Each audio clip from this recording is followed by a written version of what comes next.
Welcome to a new Lake Forest High School District 115 video series, Under the Hard Hat. We're creating this series to inform the Lake Forest, Lake Bluff, and Knollwood communities about the progress on the April 4th, 2023 referenda.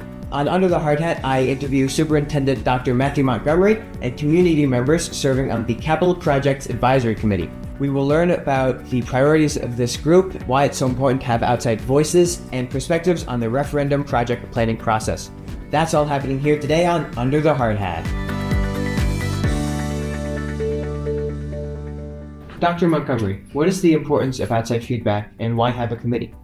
In the communities of Lake Forest, Lake Bluff, and Knollwood, we have many experts in numerous fields. And that resource is something that we wanted to tap into as we navigated this $105.7 million project. Harvesting feedback and expertise from people who are doing the work day in and day out that are community members is an important asset that we thought could enhance our experience as we work through this project. How did people get on the committee? We invited members of our community to apply and to share a little bit about their background and expertise. And as we reviewed the applications, we picked representatives from different fields, whether it be interior design, building and construction, architect, engineers, business owners, and we developed a cross-section of experts that we thought could advise us through this project. Additionally, we have added student voice, where we have student leaders sitting at the table with us offering their perspective on how this project and future plans will impact the learning experience. I think it is paramount to have student voice because this work is for our students. On the committee, we have Jason Ackman, who's a business representative and owner, Matt Barranco, construction experience. We have Diana Melikar, who is an area architect and an LFHS alumna. We also have Jim Obsitnik, who is a member of the Preservation Foundation. Susie Pizzo, interior design. Jay Carter Strothman, diversified technical services. Carol Post, structural engineer. And Peter Stripmatter, who has experience in heating and cooling. As always, for more information about the referendum, we encourage our stakeholders and community to visit our webpage that's solely dedicated to updating the community on the progress of this project. How do you think about preservation in the context of this work?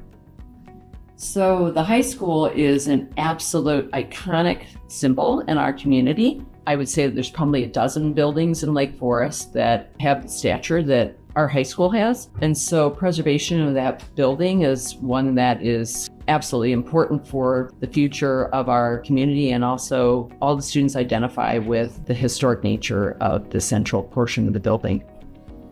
How will you know if the committee is successful? Well, the committee has had quite a bit of input into the process, and we're really excited about that because the architects and the administration have really taken our opinions to heart. One example is that as preservationists, we really felt it was important to preserve the windows. Those windows in the building are almost 100 years old, and they're old growth lumber. So they are a special item that we just can't get anymore. And so by restoring the windows, we are saving on taxpayers' dollars, and we're also providing a better product for the future.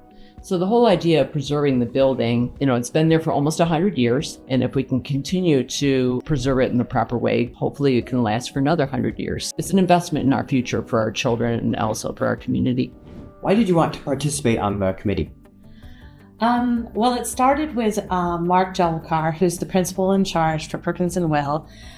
He and I have worked on several projects in the past. I'm a licensed structural engineer and lead accredited professional. He thought that I would be a great person in the Lake Forest community to join the committee. The timing was perfect because I had just retired. All three of our sons that my husband and I have raised went to Lake Forest High School. So it just seemed like a great way to contribute back to the community that we were going to continue to live in, meaning be taxpayers in, and to also be able to use what I've learned over all these years. It was an easy ask because it's my life's work. But what's kind of a fun twist is in the past, I was the provider of the services to the client, like Lake Forest High School and the taxpayers. But now I'm sitting on the other side of the fence listening to what the design team and construction team are presenting. What has the committee discussed so far? Well, in the very first meeting, which was last summer, The design team, the construction team presented what was in the referendum, the scope of the work, timetable, the schedule, as well as the budget. So that was really great. That leveled the playing field so we all understood what we were talking about. So before the meeting, we were given tons of material to read and evaluate, which we did. And then when we came to the meeting, Perkins and Will presented what their research had shown them. Then we all discussed what we had heard. In December, when we had a meeting, the topics were sustainability, resilience, regeneration, all those great things. And then 3 students joined us from the Environmental Club and told us what they would like to see. I just think it's so beneficial. We probably have about 100 years worth of experience of Lake Forest residents on this project advisory committee, and I think it's invaluable that we're hearing it and we can go back to the community, talk about the very transparent conversations that are happening, and try to bring out the best in the project. Be sure to like and subscribe to get notified when a new video comes out. Stay tuned next time to see a new student interview staffers on the progress of the referendum.